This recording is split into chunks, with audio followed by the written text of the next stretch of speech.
instalação de assentos nas paradas de ônibus pode se tornar obrigatória em Natal. A matéria foi aprovada na Comissão de Justiça da Câmara. Cobrança por gratificação aos aprovados no concurso da saúde mobiliza a reunião da Comissão de Saúde. Comissão de Finanças aprova matéria que concede isenção de IPTU para os conselhos comunitários. Projeto de lei sobre abuso de autoridade que tramita no Congresso Nacional motiva ato na Câmara Municipal de Natal. Esse também foi um dos assuntos comentados pelo ministro do STF, Gilmar Mendes, em visita a Natal. No estúdio, vou conversar com o presidente do Tribunal Regional do Trabalho da 21ª Região, desembargador Bento Herculano. Tudo isso e muito mais no Câmara Repórter desta segunda-feira, 19 de agosto.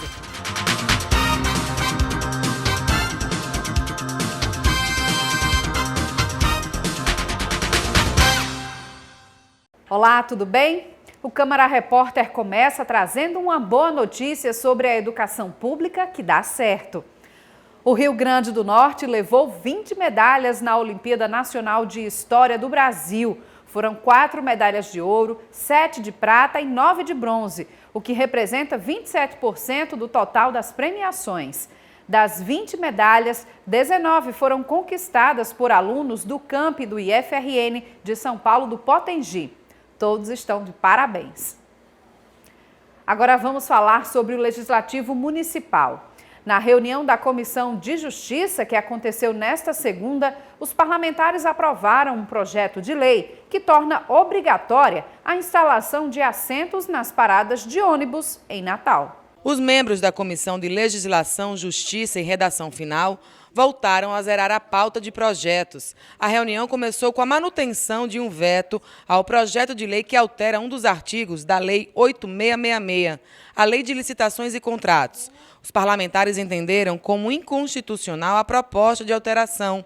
Outros 2 vetos do Executivo também foram apreciados nesta manhã, mas desta vez os vereadores derrubaram os vetos. Um dos vetos tratava-se de matéria da vereadora Carla Dix, onde ela propõe que as mães com filhos natimortos ou que já têm o feto indicativo de morto, elas tenham atendimento também no aporte da rede privada. Nós entendemos que as razões do veto não deveriam prosperar, haja vista o governo também poder fazer esse aporte com relação a essa matéria e, além do mais, nós temos um princípio constitucional que é muito importante nessa hora, que é o princípio da dignidade da pessoa humana e é um fundamento também constitucional que é o fundamento da vida. Na verdade, a gente da Comissão de Justiça tem uma análise muito criteriosa nessa questão dos vetos. A gente não pode simplesmente receber os vetos por parte do Executivo somente porque, geralmente, assim, a justificativa maior de todos esses vetos são porque implicam em custo para o município. Mas são atribuições do Executivo. Uma mãe que fica totalmente fragilizada depois de perder um filho no seu nascimento ou até já no ventre. Então, isso é uma obrigação que a Prefeitura não precisava nem que o Legislativo tratasse sobre esse tema. Isso já é uma obrigação da Prefeitura garantir esse tipo de atendimento para as pessoas. O outro, que trata sobre a questão da educação, também é um tema de extrema relevância e vem um veto muito sem justificativa plausível e nós aqui na Comissão de Justiça fomos contrários a esses vetos, né, e os derrubamos. A proposta do vereador Robson Carvalho, que torna obrigatório o uso de filtros de conteúdo em computadores da rede municipal e em espaços públicos, foi aprovado na comissão. O vereador Luiz Almir é o autor do projeto que prevê a instalação de assentos em pontos de ônibus. Esse projeto também foi aprovado na comissão. Isso parece até o óbvio, mas infelizmente não é o que acontece. As pessoas ficam horas e horas esperando o ônibus e não tem sequer onde sentar.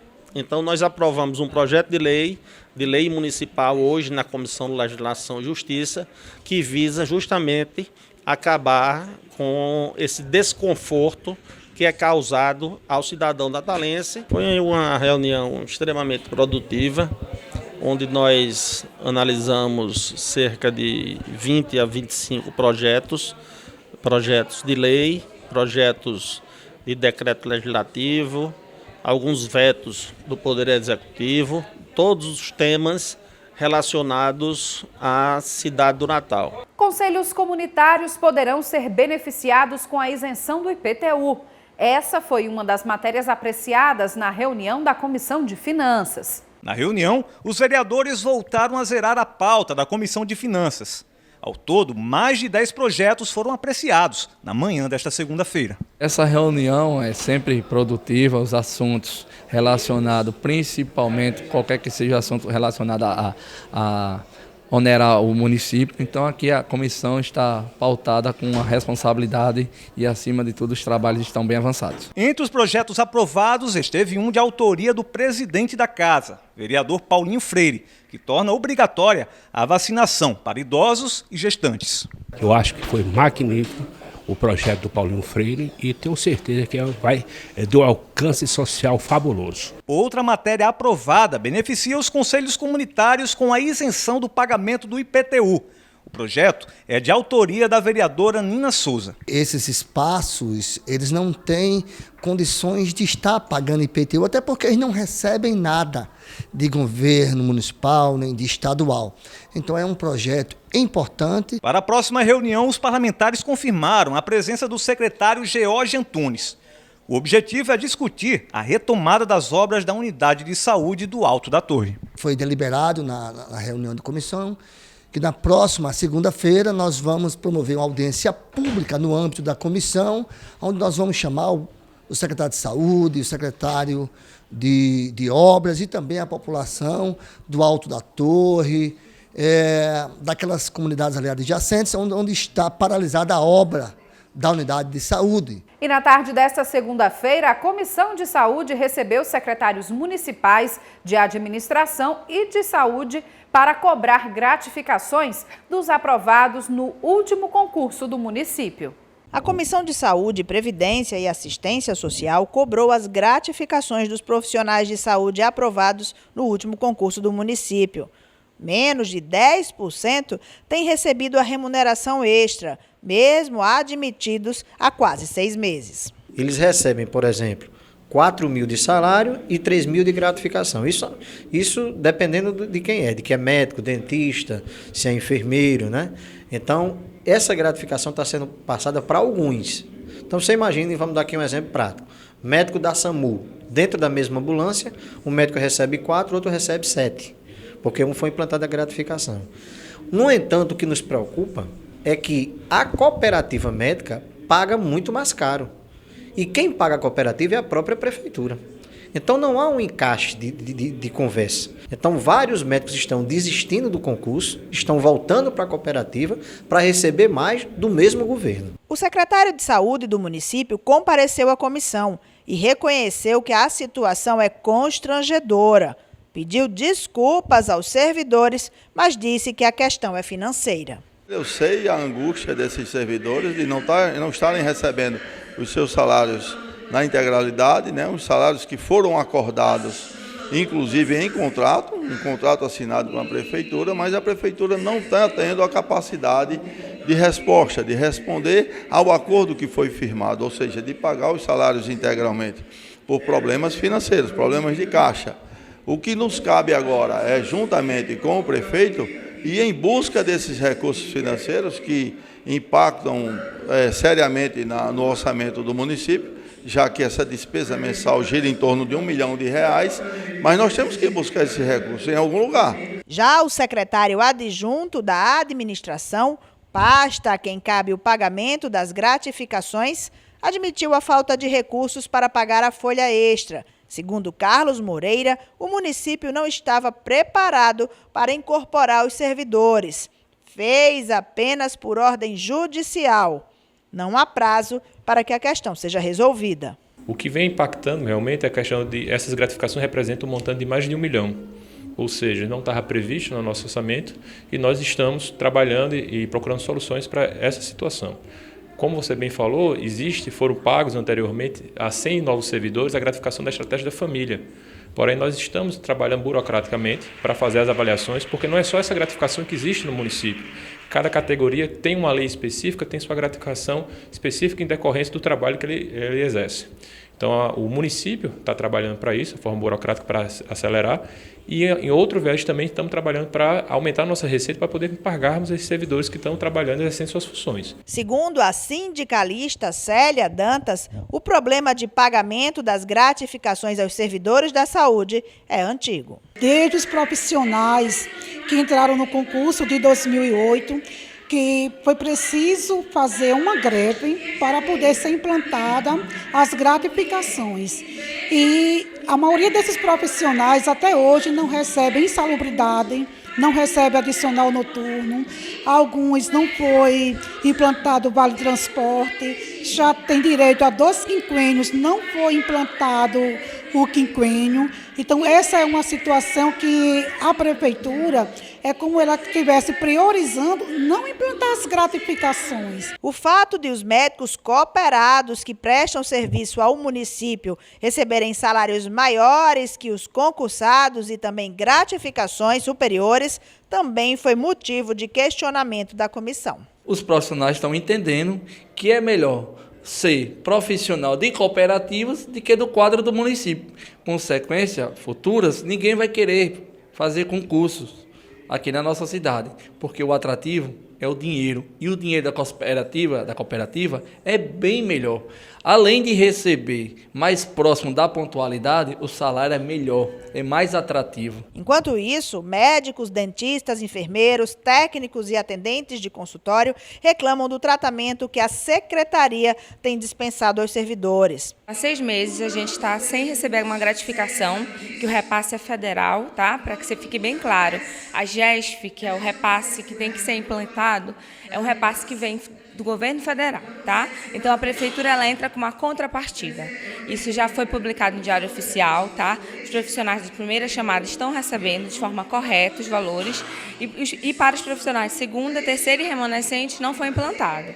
O que a prefeitura alega é que não há caixa para isso, porém os profissionais foram lotados em estratégia, entendeu? E o repasse a gente sabe que está vindo porque os profissionais já estão constando no sistema do governo federal nas suas equipes. É uma situação preocupante, porque são profissionais que cumprem bem o seu trabalho, fizeram o sacrifício de estudar para aprovar no concurso, festejaram, mas agora se decepcionam com uma realidade. E não teria por que ser assim. O que eu vejo sempre é uma falta de planejamento. De quem é a culpa? A prefeitura tem culpa? Pois tem. E a prefeitura tem que fazer uma questão de priorização. O que é prioridade? E é uma coisa que eu acho que todo brasileiro está careca de saber. Saúde, educação, segurança pública, e aí vem o restante. Agora vamos falar sobre limpeza pública. A Urbana afirmou que até esta quarta-feira a coleta de lixo vai ser normalizada nas zonas sul e leste de Natal. Segundo a companhia, a demora está no acúmulo de sujeira que houve no período em que a empresa terceirizada paralisou as atividades, após reclamar do atraso no pagamento. Mas, nesta semana, o problema vai estar sanado. Representantes de diversas entidades estiveram reunidas no plenário da Câmara Municipal nesta segunda. O motivo foi um protesto contra o projeto de lei sobre abuso de autoridade. O ato unificado contra o projeto de lei de abuso de autoridade reuniu no plenário da Câmara Municipal de Natal representantes das principais entidades que lidam com o trabalho investigativo aqui do Estado. Na visão dos delegados da Polícia Civil, a matéria da forma que está causará sérios prejuízos ao combate à criminalidade organizada no país. Esse projeto ele é preocupante de uma forma geral. Há problemas pontuais, mas o que nos preocupa é o momento histórico e a forma. O que nos dá o espírito da lei. E o espírito da lei é acabar com as investigações. O espírito da lei é prejudicar a ação policial em detrimento de pessoas que violam a lei. A partir do momento em que eu não sei quais são os meus limites de atuação, porque ele é tão aberto a esse ponto, fica impossível dirigir as ações policiais. Quando você quer fazer um projeto de lei de abuso de autoridade, você tem que dizer aonde está o abuso. E não colocar toda a gama de ação policial sob suspeita. O policial agora ele vai ficar neurótico. Ele vai chegar e vai dizer, eu vou prender ou não vou prender? Não, eu vou prender. Agora eu vou prender e vou algemar. Mas espera aí, se eu algemar eu posso ser preso. Mas se eu não algemar eu posso ser morto. Não, eu vou algemar.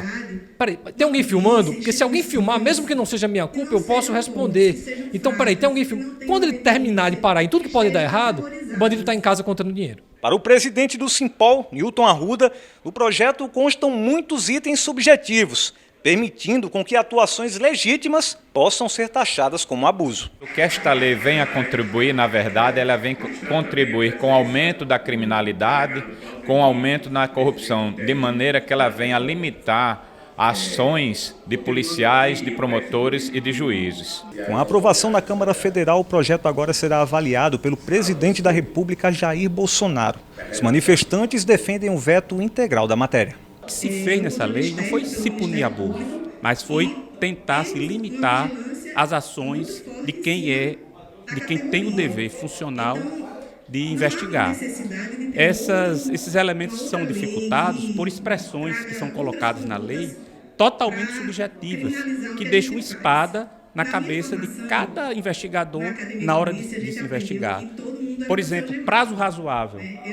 Que conceito é esse? Cada um pode ter esse conceito, né? Então, são expressões como injustificadamente. O que é injustificado? Então, são várias expressões que tem na lei, de cunho aberto, subjetivo, que cada pessoa pode interpretar de um jeito. E uma conduta para um pode ser, de acordo com a interpretação de alguém, pode ser crime e para outro não. Como é que alguém vai trabalhar sob essa ameaça constante de estar respondendo a procedimentos, a processos, com penas elevadas, né? Isso não pode ser aceito.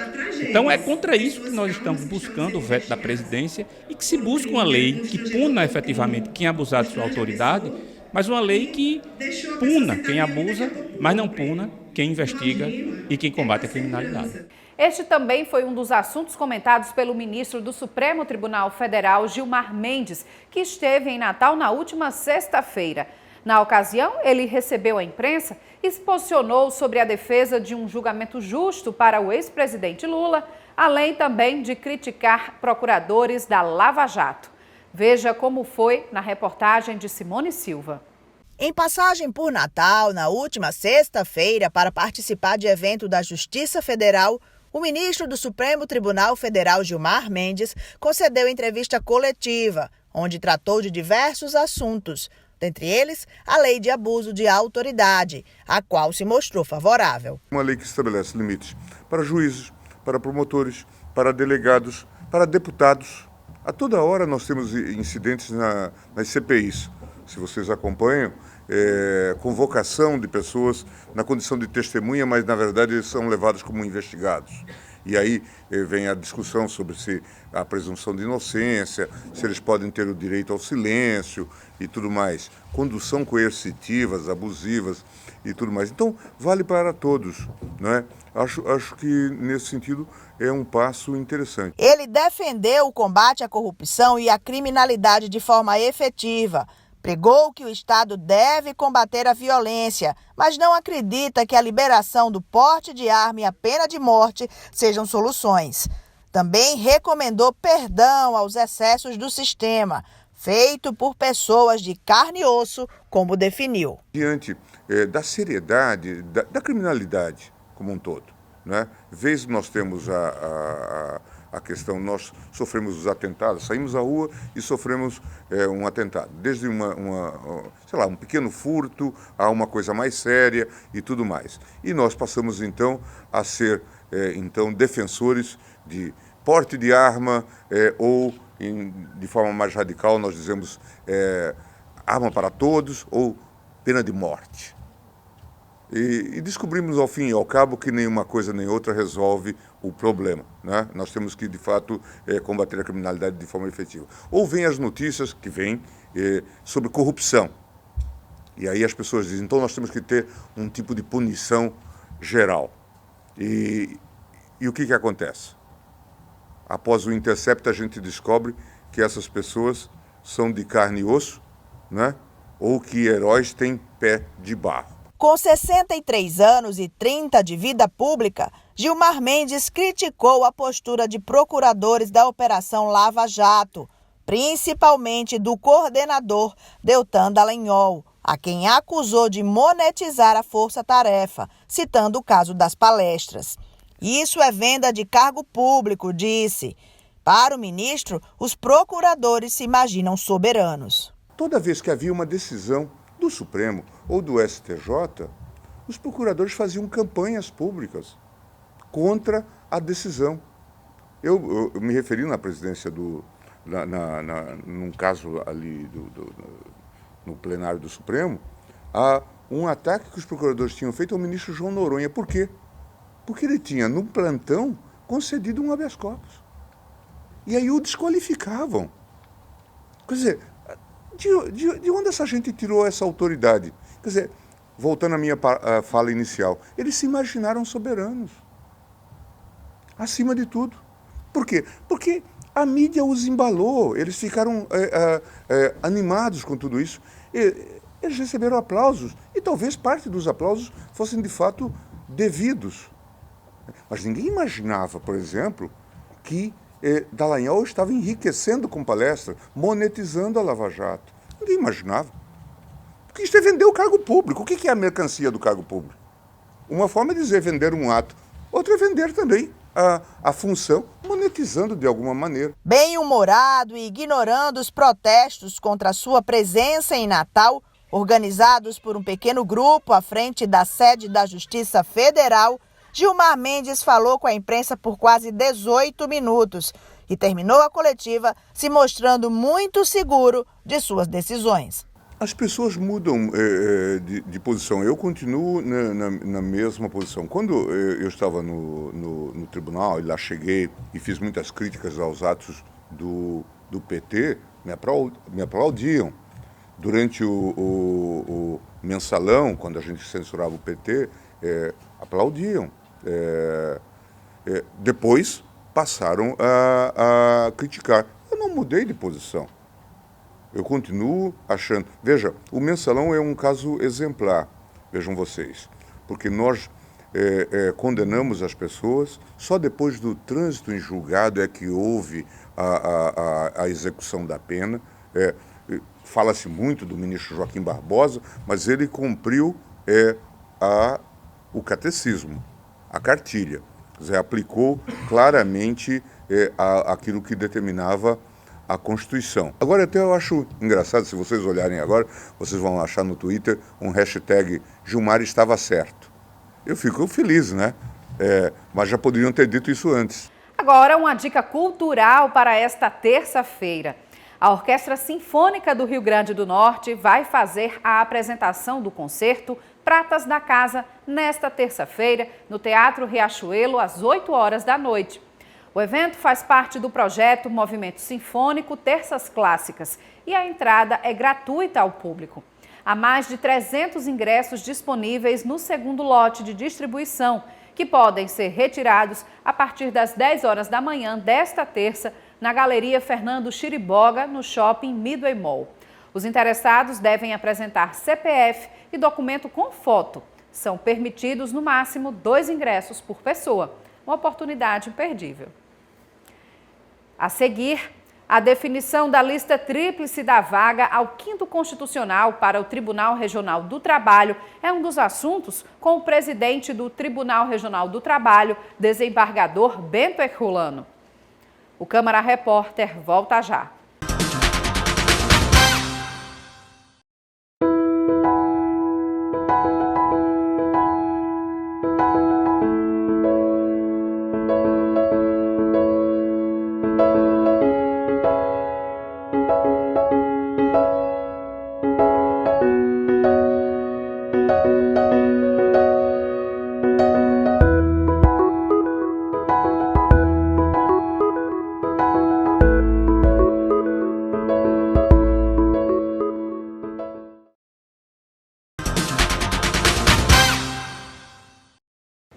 O Câmara Repórter está de volta e nós recebemos aqui no estúdio o presidente do Tribunal Regional do Trabalho da 21ª Região, desembargador Bento Herculano. Seja bem-vindo ao Câmara Repórter, desembargador. Olá, é um prazer. Desembargador, o assunto do momento, na semana passada, o colegiado do TRT 21 definiu a lista tríplice né, dos advogados que concorrem à vaga pelo 5º Constitucional no TRT. Né? Esse critério de escolha obedeceu especificamente à ordem mesmo de votação ou algum critério a mais? Não, na verdade, em relação à classe da advocacia, não há necessidade de fundamentação, porque não se trata de promoção. O voto pode ser fechado, mas o nosso regimento fala que ele seja aberto, por isso que nós fizemos de maneira aberta, né? E aí os critérios, eu não acredito que tenha tido por norte ou como premissa a votação de cada um a colocação da OAB. Claro que isso pode ter alguma influência, né? Porque aí você procura saber o porquê, né, da OAB ter feito aquela votação. No caso, foi uma votação direta, né? Isso. Então, pode até coincidentemente os candidatos que melhores avaliados estejam entre os mais bem votados. Sim. Mas é uma mera coincidência. Da mesma forma que o presidente da República tem a certeza que não vai condicionar-se a nomear pela questão da ordem na votação, em qualquer situação. Então, para ele, tanto faz ser primeiro, segundo ou terceiro, porque ele parte do pressuposto que a escolha é dele e não do tribunal. Não à toa, no último nomeado para o Tribunal Superior do Trabalho, vai tomar posse até a semana que vem, ele foi o terceiro colocado na lista. E o presidente Jair Bolsonaro, ele atende aos critérios dele, que no nosso caso é diferente, porque a Constituição, né, manda que a gente faça uma lista tríplice e o presidente da República não pode fugir dessa lista tríplice. Como nós não poderíamos fugir, a não ser com uma fundamentação muito difícil, e aí seria uma situação muito traumática, mas a gente não pode fugir da lista sextupla. Então, claro, todos os nomes muito bons, mas se você tem que escolher 3 candidatos de 6, né? Qual o senhor arriscaria, enfim, poderia dizer qual seria o perfil que hoje o TRT precisa para agregar, na verdade, né, entre esses 3, ou então, assim, independentemente, na verdade, de quem vai ser escolhido pelo presidente Jair Bolsonaro, mas qual um bom perfil para um novo desembargador, para essa vaga do TRT? Não, eu acho que a lista... Que vem agregar... Todos os 6, né, e outros que ficaram de fora da lista sextupla, porque foi votação direta, tínhamos excelentes nomes que não conseguiram entrar pela escolha da categoria, todos os 6 eram excelentes. Foram escolhidos 3, todos os 3 têm um bom perfil.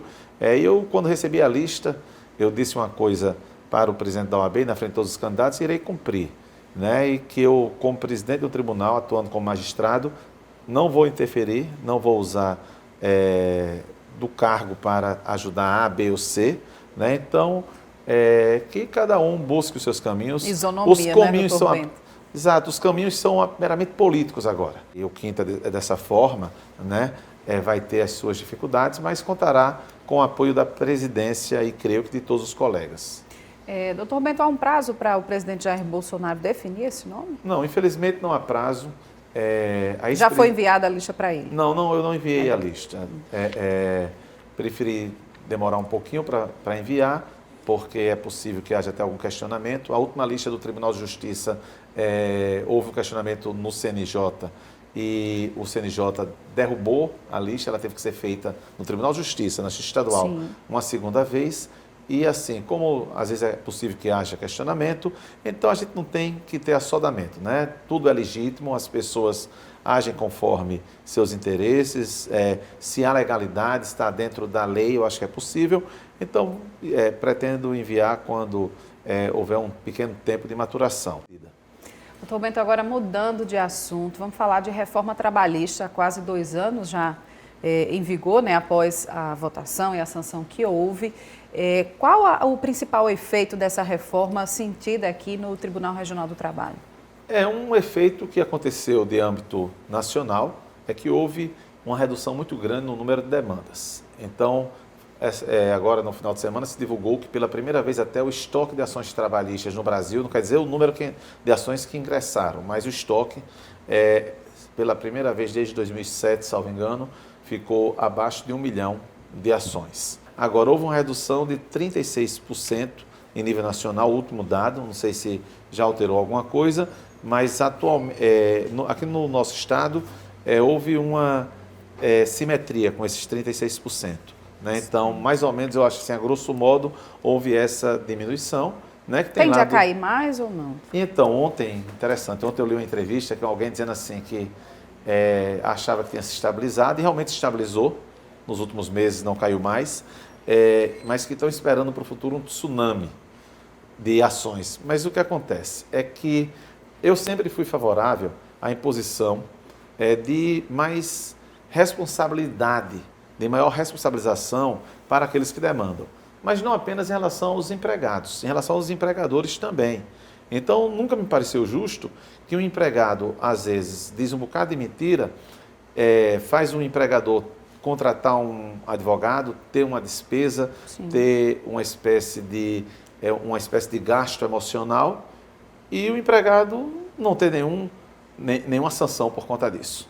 Mas, ao mesmo tempo, também não acho justo que um empregador e 50% aproximadamente das ações trabalhistas do Brasil mexem com verbas de rescisão, ou seja, o empregado sequer recebe o seu salário do mês trabalhado e precisa ir para a justiça, paga honorários para o seu advogado, que trabalha e merece, mas além disso, ele não tem nenhum benefício por aquela circunstância que o conduziu à justiça, né? Mas o problema é o seguinte, é que essa redução não tem sido ocasionada, na minha concepção, pelo fato de que diminuíram os conflitos, né? Mas sim porque há um receio de algumas pessoas de irem à Justiça do Trabalho. Esse é um dos pontos que estão ainda em questão, em análise após essa reforma? Temos uma ação direta de inconstitucionalidade promovida no Supremo Tribunal Federal, né? Ou seja, está se questionando, dizendo que ela viola a Constituição na parte do acesso à justiça. Há um voto do ministro Luiz Roberto Barroso, que é um voto interessante, onde ele coloca pelo menos essa isenção para os empregados até um certo valor, né? Então, é uma coisa, me parece, bem razoável, mas também eu particularmente acho que se você vai à justiça de maneira temerária, seja empregado, né, ou empregador, você tem que arcar com essa consequência, a questão da litigância responsável e consequente, né? Sim. Eu acho isso extremamente importante, né? E dentro da sua gestão agora, doutor Bento Herculano, quais são as metas, o que é que já tem ocorrido dentro das ações, das atividades do tribunal que vem a ampliar mais a eficiência, a eficácia dos processos? Olha, o nosso tribunal, nesse primeiro quarto de nossa gestão, eu diria que avançou muito. Na parte operacional, por exemplo, nós fizemos uma normatização, uma regulamentação. Talvez nos últimos 5, 6, 7 anos não tenha acontecido tanta normatização do que aconteceu em apenas 6 meses. Então, nós buscamos fazer com que o tribunal, até para a gente evitar com isso questões como pessoalidade, né? Tenhamos, portanto, a impessoalidade nas decisões, que seja mais fácil de você ter uma postura sempre muito igualitária, né? Muito republicana. A gente buscou normatizar tudo. Então, tudo a gente colocou no papel, que não existia no papel. Temos cobrado muito dos juízes eficiência, como eu digo, às vezes nas correições. Isso, olha, diminuir o número de ações, não é para diminuir na mesma proporção o número de trabalho, de produtividade, não. Então, agora eu fiquei feliz, eu fui para uma correição em Mossoró e um juiz vi que os números na execução de uma vara tinham melhorado muito.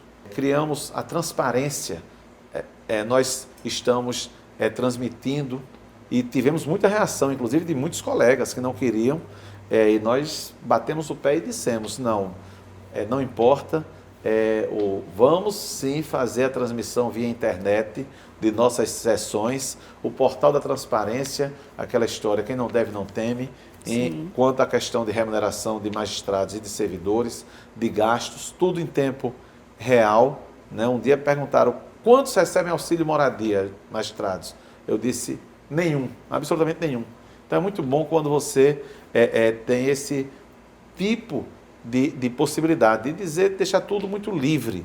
E temos outras atitudes, pretendemos abrir um centro de atendimento de conciliação na Zona Norte. Era uma ideia que desde em janeiro eu já pedi, na primeira semana. Até agora, sabe como é difícil, ainda mais que o orçamento de trabalho é muito pequeno. Então, mas desde janeiro eu tenho batido nessa tecla de fazermos um Sejusc e fazermos um local até para a colheita de reclamações, a chamada atermação. Quem não tem nem advogado possa ir lá para, no caso de quem não tem advogado, possa ir lá nesse posto da Zona Norte. Temos agora mesmo, temos 3 projetos concorrendo ao Prêmio Inovare do nosso tribunal, né? Uma coisa, importante. Nosso tribunal nunca recebeu um prêmio no Inovare. Temos 3 projetos, todos eles são projetos excepcionais, né? Um na área de apenados, um que está recuperando, e é o piloto para todo o Brasil, recuperando bilhões de reais no Brasil, e o terceiro que qualidade de vida, chama-se TRT na medida, né? Os 3 projetos são muito interessantes mesmo. Que bom, então. Doutor Bento, agora também mudando de assunto, mas para falar de um assunto que está na pauta nacional, que se trata do projeto de lei sobre o abuso de autoridade. Como é que o senhor vê essa proposta? Há mobilizações a favor e contrárias, mas qual o posicionamento do senhor? Olha, eu acho que o abuso, onde quer que seja, de autoridade, pior ainda, ele tem que ser coibido. Mas a gente sabe que o texto aprovado, e esse é o grande problema sempre, exagerou, na minha concepção, houve um certo exagero. Eu não me furto aqui de me posicionar, acho que houve um exagero. Não é nem a nossa área que vai sofrer uma maior consequência, é mais na área dos juízes criminais. Fica parecendo que é uma retaliação pelo fato do crime do colarinho branco ter finalmente sido combatido com uma certa eficácia. Eu vou preferir que o Congresso Nacional não tenha pensado assim. Claro que tivemos, né, o ser humano ele é imperfeito, então, claro que pode acontecer de algum exagero, mas os exageros devem ser coibidos pontualmente. Como é o caso, por exemplo, desse escândalo, né? Porque realmente foi um escândalo nacional, esse vazamento aí pelo site The Intercept das conversas entre o então juiz Sérgio Moro e o procurador Deltan Dallagnol. Eu sempre tive muitas... Seria um abuso essa conversa que houve entre eles? Olha, para definir os rumos da Lava Jato? Eu sempre tive muita simpatia pelo colega Sérgio Moro, pelos próprios procuradores, porque eu compartilho, né, do sentimento de 99% da população brasileira, muito incomodada com essa corrupção, né, endêmica. Sim. Eu diria assim que devasta com o Brasil há muito tempo, não é de hoje. Há muito tempo. Não vamos culpar governo X, governo Y, é uma corrupção devastadora. Então, a gente sabe que o ex-juiz Sérgio Moro, e não só ele, como outros magistrados, né, eles atuaram com muito rigor. Agora, claro que eu me preocupo muito quando eu vejo o teor, né, dessas conversas, até porque as pessoas não negam o conteúdo das conversas. Estão negando, estão atacando, que houve um ato criminoso de hackear, e que de fato houve esse ato criminoso. Por outro lado... Mas uma coisa não isenta a outra, né? Mas o que eu acho assim, é que a população, na grande maioria, continua aplaudindo, e não importa até que se houve algum exagero nesses diálogos, porque é como se os fins justificassem os meios. Sim. Se é para colocar político corrupto, empresário corrupto, bandido colarinho branco na cadeia, então valeu a pena.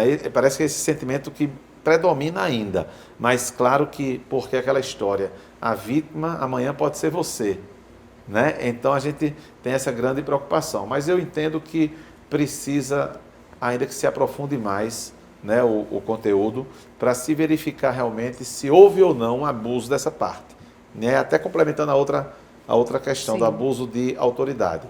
A gente não pode deixar que uma lei faça com que, não vou nem dizer voltar, porque nunca se deixou de delinquir no âmbito do chamado colarinho branco, né? Não pode a gente achar que pode se continuar e vamos ter um retrocesso no combate à corrupção. Então, eu particularmente, do jeito que a lei foi feita, acho que o presidente da República deveria consertar alguns exageros, é a minha opinião pessoal.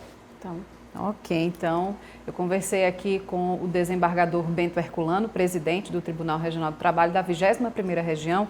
Doutor Bento, obrigada pela sua participação aqui no Câmara Repórter. Não, eu que agradeço, estou sempre aqui à disposição para tratar assuntos relativos à Justiça do Trabalho.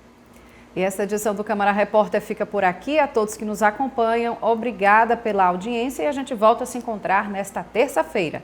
Tchau!